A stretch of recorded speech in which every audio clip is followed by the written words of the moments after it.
دوست ہیں, میں ان کو بہت ریسپیکٹ کرتا ہوں. انہوں نے وہ بھی تحریک ان استقلال کے میں جی بھی تحریک استقلال میں وہ بھی تھے, ان کو ایک چٹ کے ذریعے انہوں نے پریزیڈنٹ اپوائنٹ کیا. ہمیں ان کی ذات پہ کوئی اعتراض نہیں, ایک شریف آدمی ہے, نڈر ہیں, بہادر آدمی. میرا ایشو یہ ٹھیک ہے, سارا کچھ ہوا. تو اب بات سنیں, راجہ ظفر الحق کو جو ہم نے پوزیشن مل کے کی تھی پارٹی اکٹھی رکھنے کی, وہ ختم ہوئی. نہیں, یہ تو ساری جو آپ بات کر رہے ہیں وہ تو دیٹ مینز کہ آپ نے ریئیکشن میں کیا نا, پھر اس کا مطلب آپ ریئیکشن بھی پالیٹکس. میں آپ کو سمپل سی یہ بات کر رہا ہوں کہ میاں نواز شریف غلط کرتے ہیں, انہوں نے یہ بھی غلط کیا, یہ بھی کر دیا, یہ بھی, تو آپ ریئیکشن میں آ کے ملٹری ڈکٹیٹر کو جوائن کرنا, وہ سارے آئیڈیلز جن کے لیے آپ. مسئلہ سمپلی یہ تھا کہ جب میاں صاحب یہ باہر چلے گئے اور یہ جب الیکشن ہو گیا, اس کے بعد جو میرے سامنے چوائس تھی اس میں پہلے تو میری پارٹی جو تھی, وہ جن کے میرے کولیگز تھے, بہت سے لوگ جو تھے وہ ہمارے ساتھ تھے. اور اس وقت جو میں نے ایشوز دیکھے جو انہوں نے 7 پوائنٹ ایجنڈا کچھ لے کے آئے تھے, شروع میں لے کے آئے تھے, اور میں اس انلائٹنڈ ماڈریشن کا میں اس میں نہیں تھا.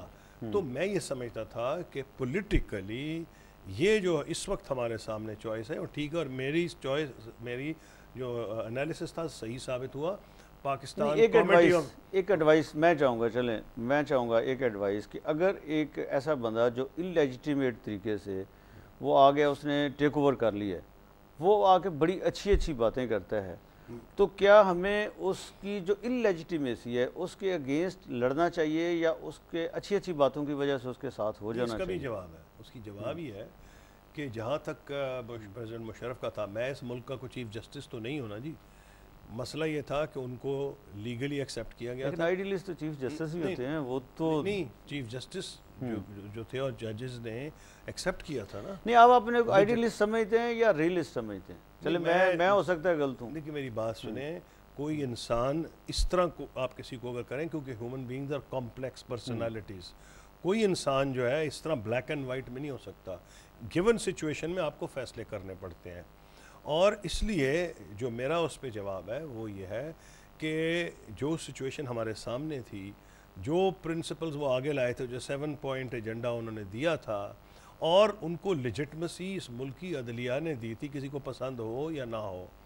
اور پھر جو میرا میاں نواز شریف صاحب کے ساتھ ایک پس منظر پہلے ہی بات آپ کر چکے ہیں کہ 15th امینڈمنٹ, ٹھیک ہے. تو یہ جو گیون سچویشن ہے, میاں محمود علی قصوری صاحب جب ریزائن کرتے ہیں بھٹو کیبنٹ سے, جب آپ اپوز کرتے ہیں 50th امینڈمنٹ کو, جب آپ ایم آر ڈی کے پلیٹ فارم سے جدوجہد کرتے ہیں, اس سارے پیریڈ میں کہیں پہ بھی یہ نہیں, گیون سچویشن کی جو پرنسپل ہے وہ نظر نہیں آتا آپ کو. میں وہی جاننا چاہ رہا ہوں کہ 99 کے بعد یا تو یہ ہے کہ آپ جدوجہد کرتے کرتے کہیں یہ تو نہیں ہوا کہ آپ تھک گئے ہوں, آپ نے کہا بہت سٹرگل کر لی ہے. میری بات اس میں یہ ہے بڑی سمپل سی, جیسے میں نے آپ کو ایکسپلین کرنے کی کوشش کی. ایک ہے این جی او اور ایک ہے سیاسی جماعت. ٹھیک ہے. اچھا, این جی اوز جو ہوتی ہیں ان کا مقصد سمپل ہوتا ہے کہ کچھ آئیڈیا ہوتا ہے اور انہوں نے اس لمیٹڈ آئیڈیا کو آگے لے کے جانا پڑتا ہے. ٹھیک ہے. Politics, if you are member of political party, this is the art of the possible.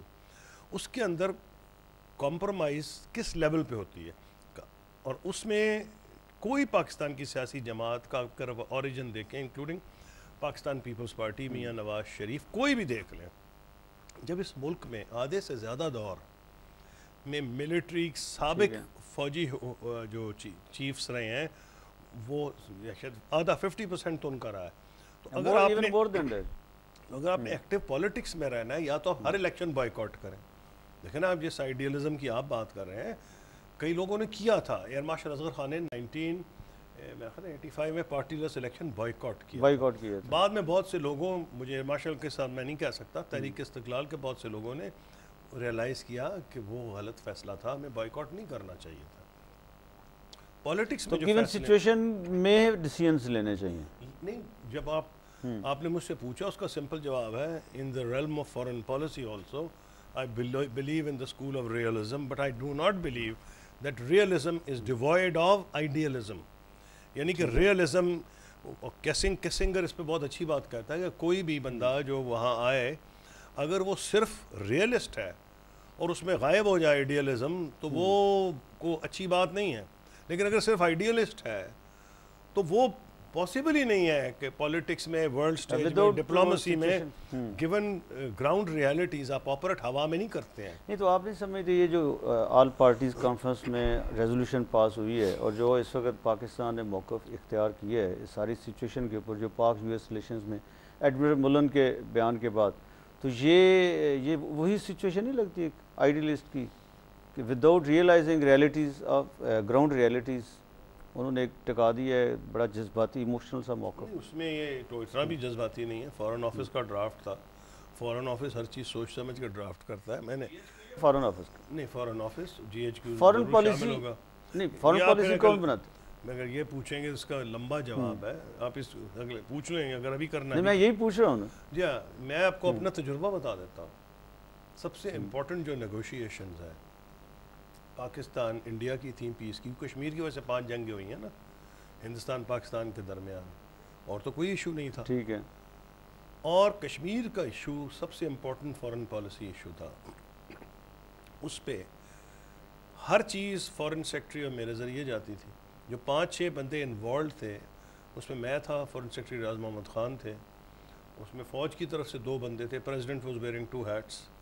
تو پوائنٹ اس میں یہ ہے decision making was with foreign ministry, نہیں not with G H Q. No, G H کیو کا تو سوال ہی نہیں انپٹ ادھر سے ہے. بالکل انپٹ ہوتی ہے. وہ تو ڈیفینیٹلی ملٹری کی وہاں ٹیبل پہ بیٹھے ہوتے تھے اور میں نے یہ دیکھا تھا کہ اتنا وہ نہیں ہے ون سائیڈڈ جیسے عوام میں یہ امپریشن یا اخباروں میں کئی دفعہ ہوتا ہے کہ بالکل وہ انڈیا کے معاملے میں امن کرنا ہی نہیں چاہتے. نہیں ایسی بات. ٹھیک ہے، فارن پالیسی آپ بناتے رہے. اب میرا پوائنٹ اس میں یہ نہیں اور بھی بات آپ نے کہا فارن پالیسی فارن آفس بناتا بھی ہے یا نہیں.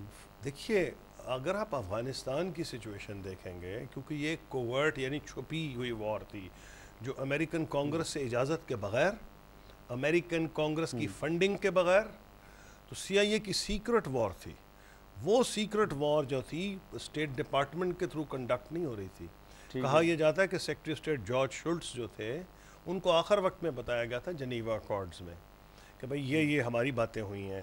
اور جب آتے تھے اس وقت سی آئی اے کے ہیڈ، وہ فارن آفس بھی نہیں آتے تھے، وہ سیدھے جاتے تھے آئی ایس آئی کے ہیڈ کے. تو اب کیونکہ یہ بیٹل فیلڈ سچویشن تھی افغانستان کی آپریشن اور پھر چھپی ہوئی وار، کیونکہ کیوبن میزائل کرائسس کے بعد جب وہ آئی بال ٹو آئی بال ہوئی نا کانفرنٹیشن، تو امریکہ نے قسم کھا لی کہ آئندہ کبھی سوویت یونین سے اس قسم کا دوبارہ ڈائریکٹ کانفرنٹیشن نہیں کرنی. اس لیے انہوں نے یہ چھپ کے لڑنے کا فیصلہ کیا جس میں سی آئی اے اور آئی ایس آئی پارٹنر ہو کے کنڈکٹ کر رہے تھے. تو وہ ایک امپریشن بھی گیا کہ اتنے امپورٹنٹ ایشو میں نہ فارن آفس انوالوڈ ہے، وہ ٹھیک ہے، نہ امریکہ کا نہ پاکستان. ہو گیا ٹھیک ہے، وہ ایسا وہاں پہ بڑی. دوسری چیز یہ ہے کہ depends on who the foreign minister is. مثلا میرے سامنے ایشو آیا تھا، پریزیڈنٹ مشرف نے سجیسٹ کیا، اچھے آدمی تھے، انہوں نے کسی کو کہا فلانے کو فارن سیکرٹری بنائے. تو میں نے ان کو کہا جناب کہ بہت لائق آدمی ہیں وہ جن کا آپ ذکر کر رہے ہیں، لیکن میرا اور ان کا ورلڈ ویو نہیں ملتا. تو آئی گیو ہم کریڈٹ کہ جن صاحب کو میں نے کہا ریاض محمد خان بڑے وہ پرنسپلڈ آدمی تھے اور مضبوط افسر تھے. میں نے کہا مجھے تو ان کا چاہیے کہ مجھے پتا تھا انہوں نے پریزیڈنٹ مشرف سے بھی ڈس ایگری کیا تھا پچھلی کچھ میٹنگز کے اندر. تو ہی گیو ان. میں نے کہا جی آپ کو ایسا فارن سیکرٹری چاہیے جو فارن منسٹر ہر وقت پیچھے دیکھتا رہے. I want a foreign minister foreign secretary who shares my world view.